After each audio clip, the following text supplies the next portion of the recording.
नमस्कार दोस्तों, मैं अजीत कुमार। आज की हमारी घटना की शुरुआत होती है उत्तर प्रदेश राज्य के मेरठ जिले से।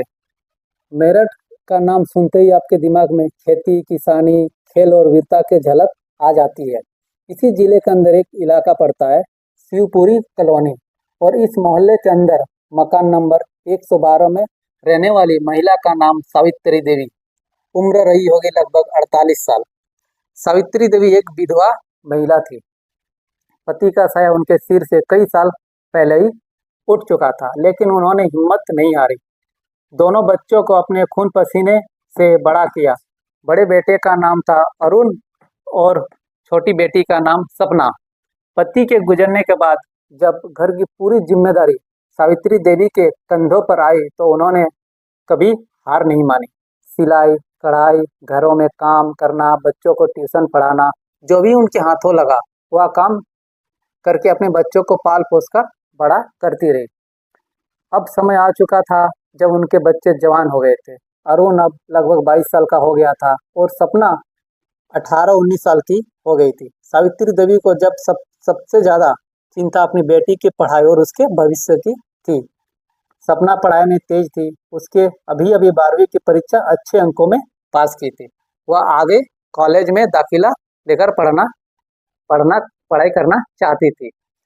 सपना का सपना था कि वह पढ़ लिख कर परिवार का नाम रोशन करेगी, लेकिन घर की आर्थिक हालत बहुत कमजोर थी। हर रोज घर के खर्चे किसी तरह पूरे होते, लेकिन कॉलेज की फीस और किताबों का इन खर्चों का इंतजाम करना वो लोग के बस की बात नहीं था। एक दिन सपना ने हिम्मत जुटाकर अपनी माँ से कहा, माँ, मैं आगे की पढ़ाई करना चाहती हूँ, मुझे कॉलेज में जाना है। सावित्री देवी बोलती है, बेटी मैं तुझे रोकूंगी क्यों? अगर तू पढ़ना चाहती है तो जरूर पढ़, लेकिन एक बात है, अपने भाई अरुण से भी पूछ लेना, आखिर वही घर का बड़ा है, उसका हाँ कहना बहुत जरूरी है। सपना को लगा कि सबसे बड़ा काम अब भाई को मनाना है। वह डरते डरते अरुण के पास जाती है। सपना भैया से कहती है, भैया, माँ ने कहा कि अगर आप मान जाओगे तो मेरी पढ़ाई हो जाएगी। मैं सच में पढ़ना चाहती हूँ। अरुण कुछ देर बाद चुप रहता है। उसने अपनी बहन की आंखों में सपने और डर दोनों देखे। अरुण अपनी बहन से कहता, मैं तुम्हें पढ़ाना चाहता हूँ, लेकिन घर में बहुत गरीबी है। कॉलेज का खर्चा कैसे उठाऊंगा? हमारे पास पैसे ही कहाँ से आते हैं? सपना की आंखों में आंसू निकल आए। अरुण अपनी बहन की आंखों के आंसू सहन नहीं कर पाया। अरुण बोलता है, ठीक है बहन, तेरी पढ़ाई जरूर होगी, चाहे मुझे कर्ज ही क्यों ना लेना पड़े। मैं तेरे लिए कॉलेज का एडमिशन कराऊंगा। सपना खुश हो गई, लेकिन अरुण ने जाते जाते एक बात कही, बस एक वादा कर, माँ बाप की इज्जत बनाए रखना, कभी घर की पगड़ी को उछलने मत देना। सपना सपना बोलते, भैया ये वादा है आपसे। कुछ दिन बाद अरुण ने अपने बहन को कॉलेज में एडमिशन करा दिया। सपना अब सुबह कॉलेज जाने लगी। उधर अरुण सोचता रहा कि घर की हालत कैसे सुधरे सुधरेगी। माँ अब माँ का तो ज्यादा उम्र हो चुकी थी, मेहनत मजदूरी करना उसके बस की बात नहीं थी। एक दिन अरुण अपने दोस्त के पास बैठा हुआ बोला, घर में बहुत गरीबी है, मुझे कुछ बड़ा करना है, क्या करूँ कुछ समझ में नहीं आ रहा। दोस्त ने कहा, तू गाड़ी अच्छी चला लेता है, क्यों ना कोई बस या ट्रक चलाने की नौकरी पकड़ लेता, उसमें अच्छी कमाई भी हो जाती। अरुण को यह बात जच गई, तो दोस्त की मदद से वह उसके पास के एक स्कूल के ड्राइवर की नौकरी के लिए गया। 2 महीने उसे वहां पे नौकरी मिल गई। 2 महीने गुजर गए, लेकिन हर महीने की 10 से 12 हजार की तनख्वाह से गुजरना मुश्किल था।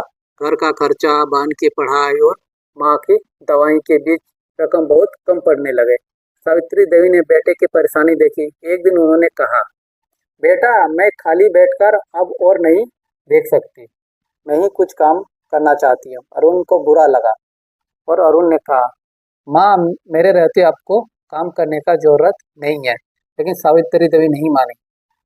सावित्री बोली, बेटा, तेरी बहन जवान हो गई है, उसकी शादी भी करनी है। अगर मैं ठेला लगाकर फल बेच लूंगी तो घर में 2 पैसा भी आ जाएंगे। आखिरकार अरुण मान ही गया। अगले दिन उसने माँ के लिए एक ठेला खरीद लिया। सावित्री देवी सुबह 8 बजे से सड़क किनारे फल बेचने लगी। 10-15 दिन ही अच्छी कमाई, 15 दिन से ही अच्छी कमाई करना चालू हो गई। माँ की खुशी थी कि वह अपने बेटे को बोझ हल्का कर रही है। लेकिन एक दिन शाम के करीब 4 बजे जब सावित्री देवी ठेले पर बैठी फल बेच रही थी, तभी वहाँ एक पुलिस दरोगा आ पहुँचता है। उसका नाम था कांतीलाल। कांतीलाल का नाम इलाका में पहले से बदनाम था। वह रिश्वतखोर, दबंग और घमंडी पुलिस वाला था। कांतीलाल बोला, अरे भाई, 2 दर्जन केले पैक कर दो। सावित्री देवी ने झटपट केले पैक कर दिए, लेकिन जैसे ही उन्होंने पैसे मांगे, दरोगा भड़क गया। पैसे? तेरी इतनी हिम्मत, सड़क किनारे ठेला लगाती हो और ऊपर से पैसे मांगती हो? सावित्री देवी बोली, साहब, मैं तो बस किनारे ठेला लगाती हूँ, 2 पैसे कमा लेती हूँ। आपको पैसे नहीं देने हैं तो मत दीजिए, लेकिन मेरा ठेला मत गिराइए। कांतीलाल और भड़क गया। उसने ठेला पलट दिया। सारे फल सड़क पर बिखर गई। सावित्री देवी गुस्से में बोली, मैं तुम्हारी शिकायत करूंगी थाने में। यह सुनकर कांतीलाल ने हद पार कर दी। उसने सावित्री देवी के बाल पकड़कर उन्हें सड़क पर घसीटना शुरू कर दिया। आसपास खड़े लोग यह सब कुछ देखते रहते, लेकिन कोई आगे नहीं आ रहा था। इसी बीच किस्मत से करवट बदली। अरुण, जो स्कूल का बस खड़ी करके घर लौट रहा था, उसी समय वहां पहुंचा। उसने देखा उसकी माँ को एक पुलिस वाला बाल पकड़कर घसीट रहा था। ठेला टूटा पड़ा है, फल किनारे पर बिखरे हुए हैं। अरुण का खून खोल उठा। अरे बदमाश, तू मेरी माँ के बाल कैसे पकड़ सकता है? कांतिलाल हंसते हुए बोला, तेरी माँ कोई शरीफ औरत नहीं है। उसने मुझे पालने के लिए गलत धंधा किया है। गिरी हुई औरत है ये सब सुनकर अरुण के दिल में तीर की तरह लगा। उसने उसका दिमाग सन्न सा हो गया। पास ही नारियल बेचने वाले के ठेले पर एक धारदार हथियार पड़ा था। अरुण ने झटकर उसे उठाया और कांतीलाल पर ताबड़तोड़ हमला बोल दिया। देखते ही देखते दरोगा का एक हाथ कटकर लटक गया। खून बहना चालू हो गया। कांतीलाल दर्द से चिल्लाता हुआ भागने लगा। कुछ ही देर में पुलिस मौके पर पहुंच गई। लोगों ने पूरी घटना बताई। दरोगा ने पहले महिला पर हाथ उठाया था और बेटे ने गुस्से में यह कदम उठाया। पुलिस दुविधा में पड़ गई। सच में गलती दरोगा ही थी, लेकिन कानून तो कानून है। अरुण ने कानून अपने हाथ पे ले लिया था। आखिरकार पुलिस ने अरुण को गिरफ्तार कर ही लिया। उस पर मुकदमा दर्ज हुआ और उसे जेल भेज दिया गया। तो दोस्तों, यह भी मेरठ के अरुण और उसकी माँ सावित्री देवी की कहानी है। अरुण ने जो क्या हुआ, सही था या गलत?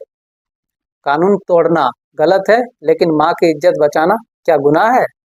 आप अपनी राय कमेंट बॉक्स में जरूर लिखें। फिर मिलेंगे एक सच्ची घटना के साथ। तब तक के लिए जय हिंद, जय भारत।